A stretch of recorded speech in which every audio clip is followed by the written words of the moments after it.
Right now in crypto, Lithium Launchpad has to be the one that offers the largest allocations in comparison to the amount of native tokens you have to hold.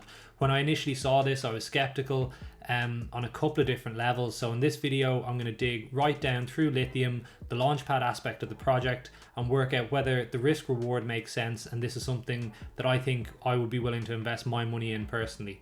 So first of all, when you go through the web page and you see team members with names like Doc and Pappy and Rambo and only a first name given beside it, I personally don't find that as something that inspires confidence. I think if you're raising money and running a project, you should dox yourself. And when I dug down a little bit more and looked at some of the videos that they had put up on YouTube, there's a real guy there with a real face based in the UK from what I can tell from his accent. And yeah, he actually spoke really well about the project. So a little thing for them there might be to, just dox yourselves on the website and make it easy for consumers of your product to build trust. In terms of the tokenomic model, when I saw high allocations and hadn't heard of the Launchpad before, which people were mentioning in our Telegram, which incidentally is a great place to discuss, learn, and find opportunities for ICOs and IDOs as well as NFT drops. But I thought this must be really low in circulating supply, because as we see with other Launchpads, they launch, you get the token generation event, and the allocations are really high, and then every month your allocations just get diluted as the circulating supply increases, more token holders, people move to higher tiers, etc. In terms of this token, the utility isn't just the Launchpad aspect, there is also a fund management aspect to this, and in the higher tiers you can earn passive income through airdrops. Frictionless yield, so far from the idea of circulating supply diluting your allocations, this is something I had thought about before, and I think is a really clever idea in this aspect of a deflationary model for a Launchpad token.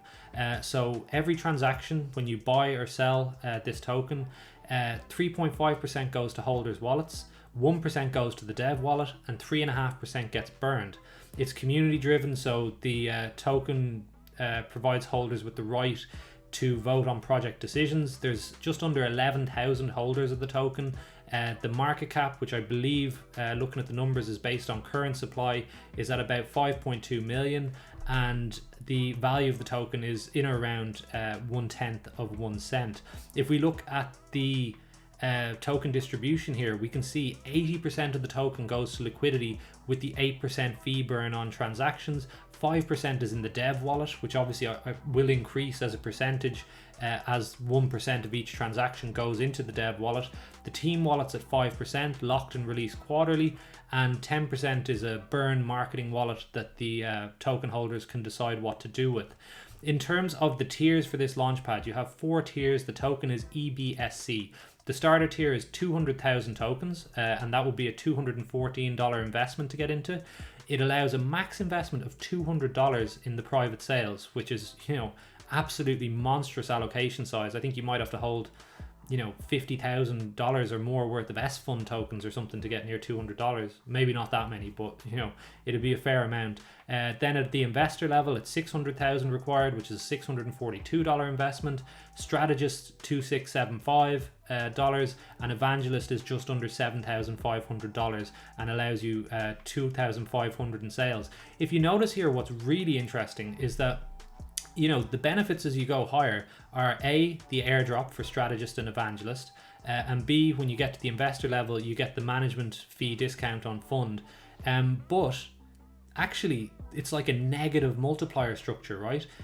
For 200,000 tokens, you get $200 max allocation, and for 600,000 tokens, it's only $500. So it's actually, instead of a bonus multiplier, it's like a bonus discount or something. I don't know. It's really anti-whale, the mechanism of this tier structure, which is really interesting to see. In terms though of the projects that have launched there, I found 4 that had actually launched. There's 6 have launched there, 4 I could find the tokens for. And the kind of catch with this is that this is not a top tier Launchpad. They don't attract what seem to be incredibly strong projects. But let's look through the numbers and see how it actually works out. So in terms of the tiers, right, the max investment is if the pool is just fully subscribed. If the pool is oversubscribed, then you get a smaller allocation. The smallest allocation, I believe, is about 35% of the max allocation, with the largest allocation being up around 80%. And I'll go through these here in this little table that I made. So with Soul Chicks, they had a token that represented a Soul Chicks token, and then you got the actual Chicks token on Solana. So it was a little bit confusing to work out, but for the purposes of this, we can take it that they sold Soul Chicks token on the website. So you got 80% of your maximum in this IDO, which means that for just your $214 or what it would be now investment, you got a $160 allo at the starter level, 400 investor, 800 in strategist, and 2k in evangelist. There was two prices, a private sale price at 5 cent and a public sale price at 7.5 cent, with Soul Chicks currently now at 17 cent and an all-time high of 66 cent. You would be out of that with some really nice returns at a decent size, as opposed to other launch pads where you would have just gotten anywhere from a $10 to a $50 allocation maybe in it or something like that, unless you were holding into 5 figures worth of the tokens. OB token is another one. Again, this, you got 60% of your maximum in this, so $120, $300, $600, $1,200. But if you took some out near the all-time high at 56 cents, you might have done okay. Right now, you're kind of just breaking even on the token. And with all of these, of course, there may be tokens still to vest as well. With iBuffer, this was a 2/3 more or less the maximum you got, so 133, 333, 666 and 1666. Just under 5 cent was the private price, just under 7 cent was the public price, and it's still at 12.5 cent with an all-time high of 80 cents. So kind of close to 2x even the public sale price currently, and the all-time high being like 13 times, 12 or 13 times the public sale price. So again, good returns there to be had too.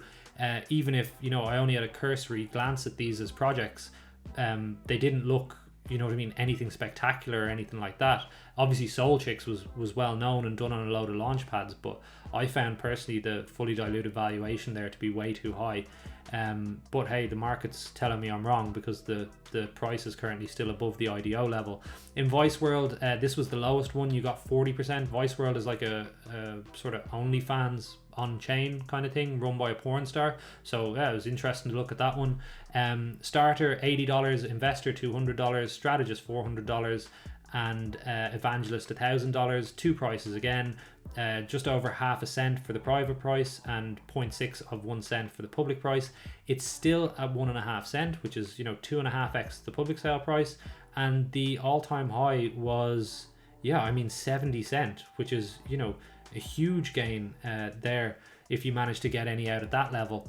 The upcoming pools on the project are Vault Hill, Fluencer, NFT 11, which from our Telegram group I was told had an absolutely eye-watering fully diluted valuation, and there is lengthy vesting with that project on the NFT 11 website. It's like I think it's like an on-chain football manager type thing.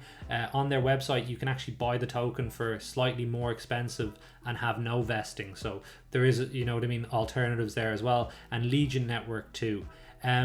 So my overall thoughts on this are that, if you're getting sort of allocations for $200, anywhere between $80 and $160 for spending just over $200 on the token, you can kind of afford to be quite selective in what you want to buy or what you don't want to buy.